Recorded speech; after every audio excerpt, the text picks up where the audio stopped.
사랑하는 성도 여러분, 우리는 어려운 시기를 한 번도 겪어보지 못한 시기를 걸어가고 있습니다. 전 세계는 모두가 다 몸살을 앓고 있습니다.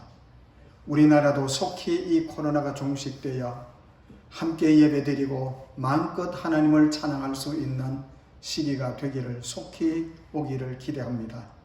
오늘 하나님의 말씀은 아모스서 4장 4절에서 5절의 말씀 되겠습니다. 4절을 읽겠습니다.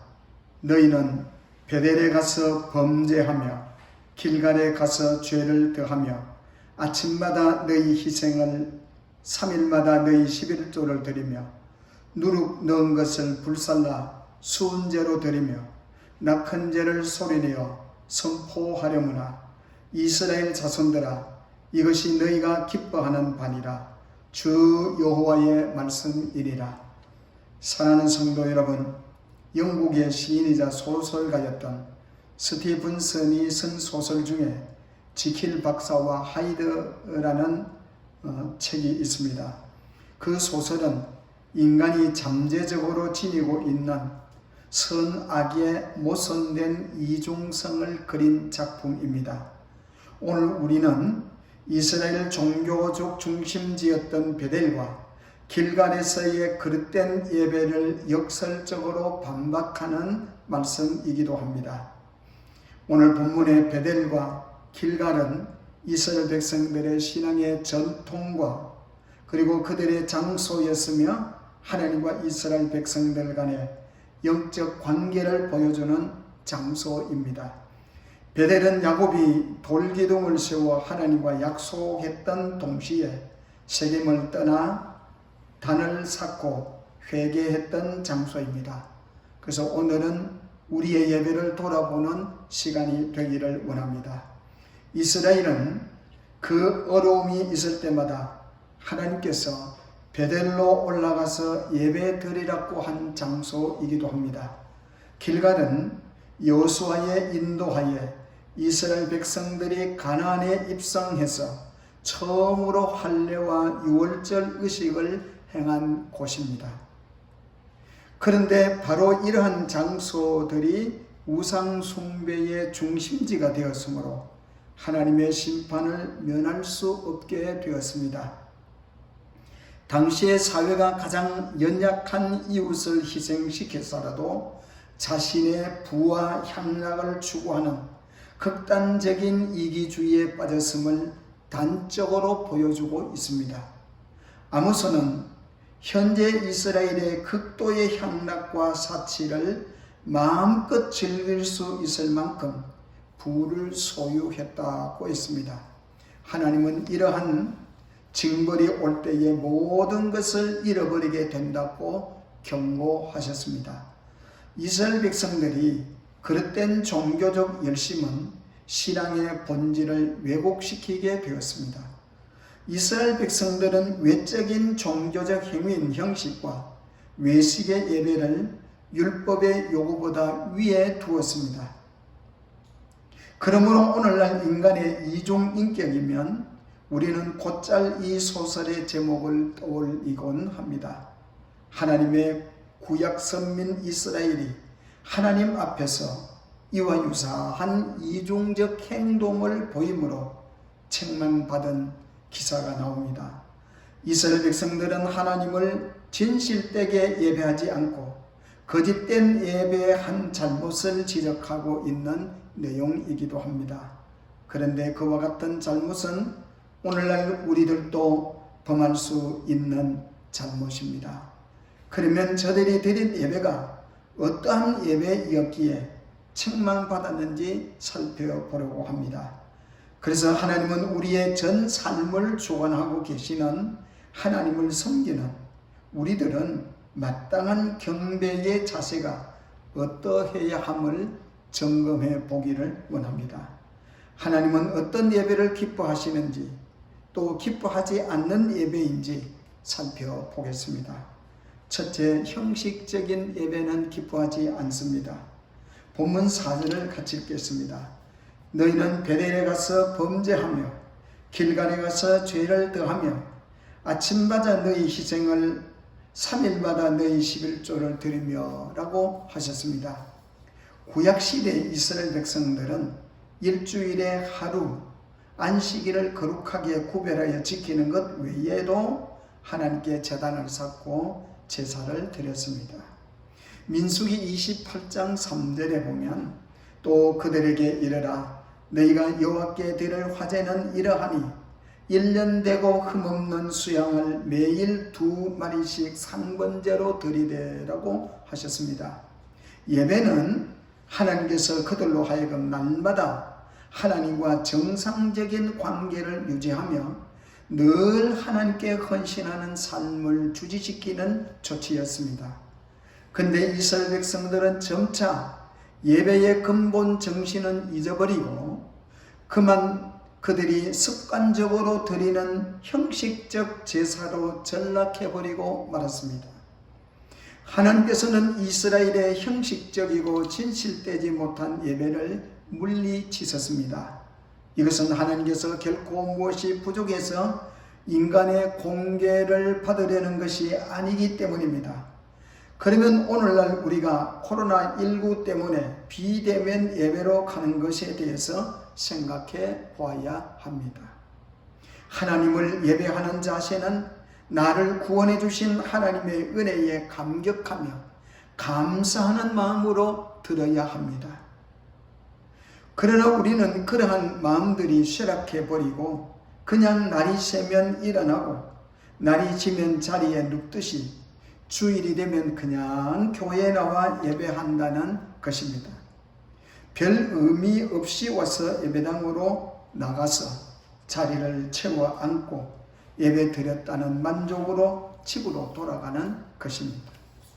만일 그러하다면 그러한 예배가 형식적인 예배 행위라고 할 수 있습니다. 하나님께서도 이스라엘 백성들에게 너희들이 드리는 제사에 배불렀다고 하셨습니다. 이사야 1장 11절에 여호와께서 말씀하시되 너희의 무수한 재물이 내게 무엇이 유익하며 나는 수양의 번제와 살찐 짐승의 기름에 배불렀고 나는 수송아지나 어린 양이나 수염소의 피를 기뻐하지 아니하노라고 하셨습니다. 하나님은 형식적으로 드리는 예배를 가장 싫어하십니다. 하나님을 헛되이 경외하는 것이기 때문입니다. 둘째는 사람을 의식하는 외식적 예배입니다. 이사야 1장 13절에 헛된 재물을 다시 가져오지 말라. 분향은 내가 가증히 여기는 바요. 월삭과 안식일과 대에 모이는 것도 그러하니 성회와 아울러 악을 행하는 것을 내가 견디지 못하겠노라고 하셨습니다. 이스라엘 백성이 날마다 하나님께 제단을 쌓고 희생제물을 바친 것은 대단한 일입니다. 그러나 하나님은 내가 그런 것을 기뻐하는 것이 아니라 너희가 기뻐하는 것이라고 책망하셨습니다. 그 이유는 그것이 바로 이스라엘 백성들이 하나님께 감사하며 헌신하는 마음으로 드린 예배가 아니었기 때문입니다.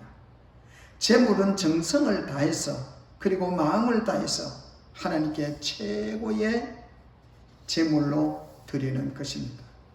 그러나 이스라엘은 다른 사람들의 눈을 의식하며 마지못해 억지로 바칠 때가 많았습니다. 이와 관련하여 사도 바울도 우리에게 다음과 같은 교훈을 들려주고 있습니다.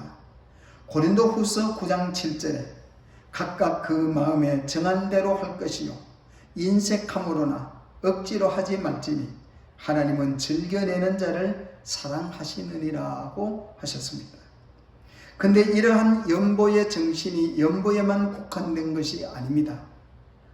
지금 우리는 인프라 예배를 드리는데 과연 혼자서 예배를 드릴 수 있을까? 그러나 성경은 반드시 예배를 드릴 수 있어야 하고 그 예배 속에는 반드시 헌금이 들어져야 된다는 것입니다. 연보도 하나님 앞에 드리는 것이기에 예배를 통하여 살아계신 하나님께 사람들이 보든지 보지 않든지 드려야 합니다. 우리가 하나님을 예배하며 경외하는 근본적 자세가 바로 하나님 앞에 나가서 드림에 있습니다. 만일 하나님을 경외하며 그분을 영화롭게 하는 것이 그분의 피조물인 모든 인간이 첫 번째가 예배입니다. 그런데 오히려 예배가 성도의 의무를 깨닫지 못하고 사람들의 눈을 의식하여 교회에 출석하여 자리만 채울 경우는 하나님이 받지 않는다는 것입니다. 하나님은 거짓되이 예배하는 자를 가장 싫어하십니다. 예수님은 이렇게 예배하는 자들을 경계하셨습니다. 마태복음 7장 21절에 나더러 주여 주여 하는 자마다 천국에 다 들어갈 것이 아니요 다만 하늘에 계신 내 아버지의 뜻대로 행하는 자라야 들어가리라고 하셨습니다. 셋째는 헛되이 드리는 예배입니다. 이사야 1장 14절에 내 마음이 너희의 올삭과 정한 절기를 싫어하나니 그것이 내게 무거운 짐이라 내가 지기에 곤비하였느니라고 하셨습니다. 오늘날 예배 행위 자체가 아니라 예배의 근본 정신에서 이탈된 외식적인 예배 행위를 가리킴입니다. 우리 속담에 밑빠진 독에 물 붓기라는 말이 있습니다. 그것은 아무리 애쓰고 노력해도 성취할 수 없는 것을 가리킵니다. 얻고자 하는 자들은 헛된 노력을 지적하는 말이기도 합니다. 그런데 이스라엘 백성들이 하나님을 예배하는 일이 이처럼 헛되기 짝이 없었습니다. 왜냐하면 그들은 하나님과는 전혀 관계없는 거짓된 예배에 힘을 쏟았기 때문입니다. 이스라엘 백성들은 하나님을 예배하면서도 또 한편으로는 하나님의 낯을 피하여 우상 숭배를 범하는 죄에 빠졌기 때문입니다. 하나님께서 당신의 백성에게 요구한 제사는 번제와 다른 제사를 원하는 것이 아니라 신령과 진정한 예배를 원하십니다. 하나님은 목소리를 청종하고 순종하는 것을 더 기뻐하셨습니다. 그런데도 이스라엘 백성들은 죄악에 물든 손으로 하나님께 제물을 바친 것입니다. 죄악에 물든 입술로 아무런 의식도 없이 찬양을 한 것입니다. 그리고 몸으로는 형식적으로 예배에 참여를 하니 상달될 리가 없습니다. 하나님께서는 성도들이 하나님을 기억하며 영과 진리로 예배하기를 원하십니다. 요한복음 4장 23절에 아버지께 참되게 예배하는 자들은 영과 진리로 예배할 때가 오나니 곧 이때라. 아버지께서는 자기에게 이렇게 예배하는 자들을 찾으시니라고 하셨습니다. 예배는 하나님께 무엇을 바치는가가 문제가 아니라 비록 동전 한 잎이라도 감사하는 마음으로 전력을 다하여 드리는 것에 있습니다. 하나님께 감사하는 마음에서 바친 과부의 마음과 같은 마음과 정성이 중요하다고 하셨습니다. 우리의 예배는 이러한 마음으로 하나님을 예배할 때 하나님께서 기쁘시게 연락하시는 것입니다. 오늘 아무리 비대면 예배라도 집에서 살아계신 하나님께 결코 헛되지 않는 예배가 되기를 축원합니다. 오늘날 우리는 사회 각 계층에서 자신의 소리를 내는 것이 필요한 것이 아니라 본분을 다하고 있는 자들이 필요한 시대입니다. 앞으로도 이러한 자들이 계속하여 필요하고 끝까지 방역하고 지키며 온 국민들의 힘을 모아야 할 때입니다. 그러나 자신의 본분을 다하는 자들이 그리 많지 않으므로 사회의 앞날을 영나는 소리들이 많이 터져나옵니다. 예를 들면 교사는 많되 참 교사는 그리 많지 않습니다. 공무원한테 참으로 시민을 위해 정성껏 봉사하는 공무원은 찾기 힘든 시대입니다. 지금 교회들은 비대면 예배로 동참하고 있지만 행정기관들은 권력으로 교회를 억압하고 있는 곳도 있습니다. 사랑하는 성도 여러분, 하나님께서도 지금 이 시간에 우리 사회를 향해 탄식하고 계십니다. 우리 한국교회가 코로나19 때문에 비대면 예배를 두고 설왕설래하고 있습니다. 그러나 어느 것이 진리고 어느 것이 비진리라는 그 판가름하는 것도 아닙니다. 우리는 지금 하나님의 뜻이 어디에 있는가를 생각하면서 기도할 때입니다. 우리는 성도라고 자처하면서 진정 하나님을 경외하는 참된 영적 자녀가 된 도리를 행하는 자들이 필요합니다. 한국 교회는 5만 5천 교회가 있습니다. 코로나19 때문에 어려운 교회들도 많이 있습니다. 그래서 성북구에도 교회 협의회에서 교회들이 자금을 모아서 어려운 교회들을 돕는 운동을 전개하고 있습니다. 그나마 교회와 교회들 간에 그리스도의 향기를 채워지게 하심을 감사합니다. 교회들은 많되 교회로서의 본분을 다하는 교회들은 그리 많지 않습니다. 이 세상은 하나님의 주권적 섭리 속에 운행되어 가고 있습니다. 하나님은 이러한 기회에 죄인들이 회개하고 돌아오기를 기뻐하십니다. 우리 모든 성도들은 살아계신 하나님께 예배로 나아오기를 하나님은 기다리십니다. 그러므로 우리는 그리스도인으로 우리가 선 자리에서 우리의 영적 상태를 점검해 봄으로써 그리스도인의 자세를 세워가기를 주님의 이름으로 축원합니다. 기도하겠습니다. 거룩하신 아버지, 우리는 한 번도 겪어보지 못한 이 비대면 예배라는 것 때문에 많은 목사님들이 교회들이 갈등을 느끼고 있습니다. 속히 코로나가 하는 종식이 되고 함께 모여 예배하고 경배하고 찬양하는 그런 시간이 속히 오게 하여 주시옵소서. 가정에서 예배드리는 모든 성도들, 함께하는 모든 하나님 가족들과 하나님을 찬양하고 예배하고 감사와 기쁜 마음으로 드리는 예물 위에 하나님께서 축복하여 주옵소서. 우리의 예배를 받아 주시옵소서. 속히 코로나가 물러가고 교회에서 함께 예배드리는 시간들이 있어지게 하여 주옵소서. 예수님 이름으로 기도하옵나이다. 아멘.